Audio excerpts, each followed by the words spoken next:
Hello everyone, on my first video I'm going to show you basically how to set up Fruity Loops. This is more of a beginner guide, or for those that have just bought Fruity Loops or don't really know where to start, or before starting to make projects. So what we need to do first is we need to go up to the options tab and we need to go up down to audio settings.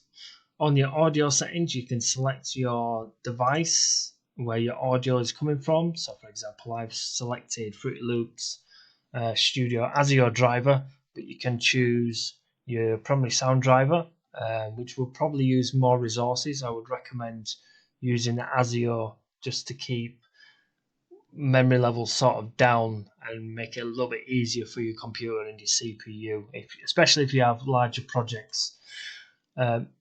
Sample rate ranges between 44,100 and 192,000. I would probably recommend for most users you can use 44,100 or 4800. Down to buffer length, again to stop pops and clicks, and depending on how fast your PC or laptop or device that you're using is, you can select, or most people will probably select between 512 and 2048. Especially if you have larger projects, then it's probably better off selecting one of these two. I've selected both of these two on the side, so you basically just copy my settings I have up here.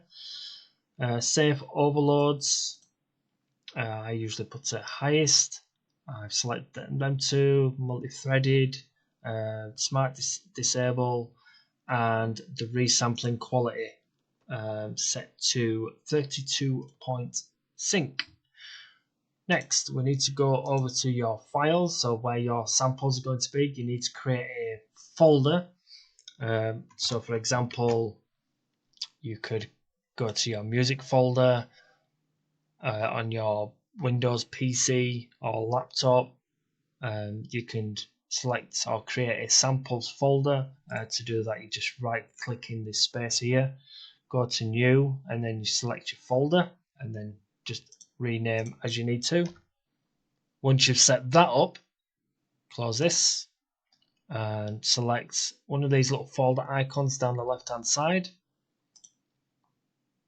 Then you need to find out or locate where you've put your folder. So for example, mine's in music and then samples, so I would select that folder. You can see it comes up here. Then I would close this and select this tab at the top. This gives me my list down the left, and the sample that, or the folder that I've created here is samples. Once you click that, then a folder will drop down with all your samples that are in it. See if I've missed anything else. If you go over to your theme section, you can select how you want it to look. So there's a few options on here. I just normally select default. Project folder for the project that you're currently making. So if you want to create a different folder for each project, you can do it from there. And finally, if you've got a keyboard, you can go over to your Midi section, and then as you can see, mine's just here, generic one, and by pressing enable on there, your keyboard will show up. And I think that's about it. That's about everything. If you've got any questions, do put them down below. Don't forget to like and subscribe, as I'll be doing more videos within Fruity Loops